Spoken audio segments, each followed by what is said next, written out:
बिस्मिल्लाहिर्रहमानिर्रहीम इय्याका नअबुदु व इय्याका नस्तईन। अस्सलाम वालेकुम रहमतुल्लाहि व बरकातहू। नाज़रीन, उम्मीद करता हूँ आप सब खैरियत से होंगे और आपकी ज़िंदगी अच्छी गुजरी होगी। आज है 2 अप्रैल, साल है 2021। आज की बड़ी खबरें लेकर आपकी खिदमत में हाजिर हूँ। कान तरस के थे ये बड़ी खबर सुनने के लिए। इस वीडियो में आपके साथ कई ऐसी खबरें शेयर की जाएंगी जो कि आप सुनने के लिए बेताब थे। तमाम तर खबरें डिस्कस करने से पहले, आगे बढ़ने से पहले आप सबसे रिक्वेस्ट है कि इस वीडियो को लाइक कर लें, चैनल सब्सक्राइब कर लें, साथ लगे नोटिफिकेशन बेल को बटन दबा लें ताकि जो आने वाले वीडियोस हैं आप उनको मिस ना कर सकें। देखिए, पाकिस्तान की तारीख में आज तक ऐसा नहीं हुआ कि जो हुकूमत आई हो और वो हुकूमत अपने ही बंदों का एहतसाब शुरू कर दे। सबसे पहले और सबसे बड़ी खबर आपके साथ शामिल करूंगा, जो खबर रिलेट कर रही है जहांगीर खान तरीन से। जहांगीर खान तरीन के ऊपर ना सिर्फ चीनी चोरी का केस है, चीनी में करप्शन का केस है, बल्कि बाहर मुल्क जो है एसेट ब्योरमेंस यानी कि जदादें बनाने का भी केस है।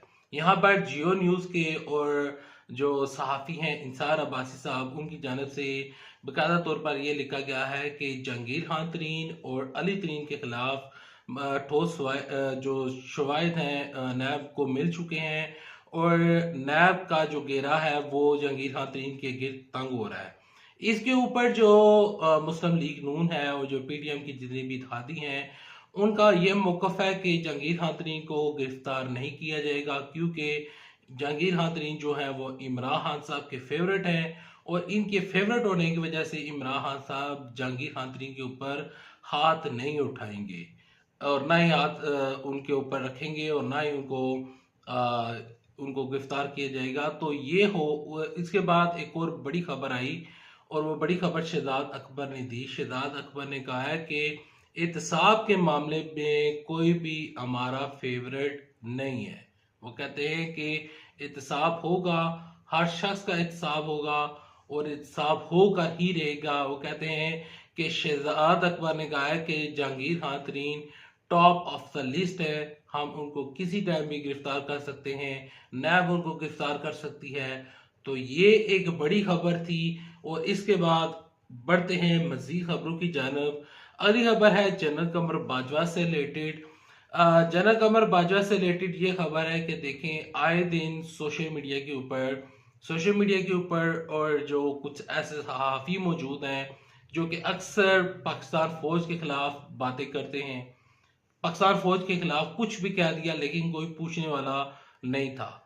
सबसे पहले नारा लगाते हैं पाकिस्तान फौज जिंदाबाद। इसके बाद मैं आपको खबर सुनाता हूँ। खबर यह है कि शीरी मजारी जो हैं उनके अंडर एक बाकायदा तौर पर सोशल मीडिया का जितना भी सोशल मीडिया है, चाहे ट्विटर हो, चाहे फेसबुक हो, चाहे यूट्यूब कम्युनिटी हो, या कोई भी सोशल मीडिया का कोई भी प्लेटफॉर्म हो, तो उनको कंट्रोल करने के लिए जो शीरी मजारी साहब हैं उनको ये टास्क सौंप दिया गया है वज़ीर इमरान साहब की जानब से। कहते हैं कि एक कोई ऐसे कवानीन बनाए जाएं कि जिनकी मदद के जरिए सोशल मीडिया के ऊपर अगर कोई शख्स पाकिस्तान फौज के खिलाफ या फिर अदारों के खिलाफ, क्योंकि अदलिया को भी टारगेट बनाया जा रहा था, तो उनके खिलाफ सख्त कार्रवाई की जाएगी। तो जो भी सोशल मीडिया के ऊपर इस तरह के हरकतें कर रहे हैं, बाज आ जाए। पाकिस्तान है तो हम हैं, पाकिस्तान की फौज है तो हम हैं। अब आपके खिलाफ सख्त कार्रवाई होगी। ज़ियाद इमरान साहब और उनकी टीम जो है वो कहती है कि अब किसी को नहीं बख्शा जाएगा। अगर कोई फौज के खिलाफ जाएगा तो उसके खिलाफ बाकायदा तौर पर एक्शन लिया जाएगा। उससे अगली बड़ी खबर की जानब बढ़ते हैं और वो बड़ी खबर लेट कर रही है वज़ीर-ए-आज़म इमरान खान साहब से रिलेटेड। वज़ीर-ए-आज़म इमरान खान साहब ने वफाकी काबीना का इजलास में, वफाकी काबीना ने इस इजलास में की सदारत करते हुए सबसे पहले उन्होंने अमाद अजहर को मुंतबा किया और उनसे पूछा कि आपने जो ये फैसला सुनाया है कि भारत से हम कोई चीनी और कपास और इस तरह की जो तमाम तरह चीज़ें हैं वो कोई उनसे हमारी डीलिंग होने जा रही है, तजारत खुल चुकी है, ये आपको किस तरह आपने ये सोचा, आपको ये क्यों ज़रूरत पेश आई? तो अमाद अजहर जो है वो कहते हैं कि मैंने सिर्फ एक तजवीज़ दी थी कि अगर कपास और चीनी जो है, अगर उसके साथ इंडिया के साथ हमारे तमाम तर चीज़ें ठीक हो जाती हैं, तो ये होगा कि हमारी जो मैशत है उसके ऊपर अच्छे असरार मरतब हो गए, क्योंकि भारत में चीनी सस्ती है, पाकिस्तान में चीनी महंगी है। तो उस वजह से हमें कुछ रिलीफ मिलेगा।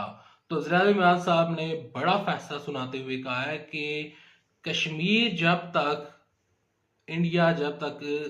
370 और 35A को जो उन्होंने रिवोक किया था, जब तक उसको बहाल नहीं करता, तब तक इंडिया के साथ किसी भी मौजू के ऊपर और किसी भी सतह के ऊपर बिल्कुल भी उनके साथ कोई भी तजारत नहीं हो सकती। पहले कश्मीर को आज़ाद करें, आज़ाद नहीं करते तो कम से कम आर्टिकल 370 और 35A को बहाल किया जाए।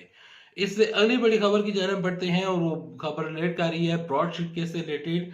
ब्यूरोक्रेसी ने ब्रॉडशीट का रिकॉर्ड छुपाने और कम कर देने की हर मुमकिन कोशिश की। कमीशन रिपोर्ट मारगला के दामन में रिपोर्ट लिखते वक्त गीदड़ों की मौजूदगी भी होती थी, लेकिन गीदड़ बकरियां काम करने से नहीं रोक सकती। अजमत जस्टिस अजमत सईद जो है उनकी जानब से ये एक बड़ा मौकफ आया है।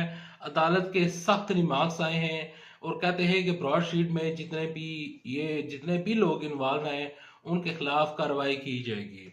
उससे अगली बड़ी खबर की जानब बढ़ते हैं, और ये खबर कान तरस के थे आपको ये बड़ी खबर सुनने के लिए। और वो खबर ये है कि ब्रॉडशीट का जो फैसला है, ब्रॉडशीट का जो कल रिपोर्ट पब्लिक की गई है, उसके बाद पहले ही पीडीएम की और खुसूसन आसिफ अली जरदारी ग्रुप की चीखें निकल रही थी, और जस्टिस अजमत सईद जो है उनको जब से लगाया गया था तो पीडीएम वाले जितनी भी जमातें हैं वो इनके ऊपर इतराज़ात कर रही थी। लेकिन जस्टिस अजमत सईद जो हैं उनकी जानब से ये कहा गया है कि किसी की जो गिदड़ बकरियां हैं उससे मैं डरने वाला नहीं हूँ, मैं काम करता रहूंगा और मैं ये जो मेरे जिम्मे केस लगा है इसका बेहतर फैसला करूंगा।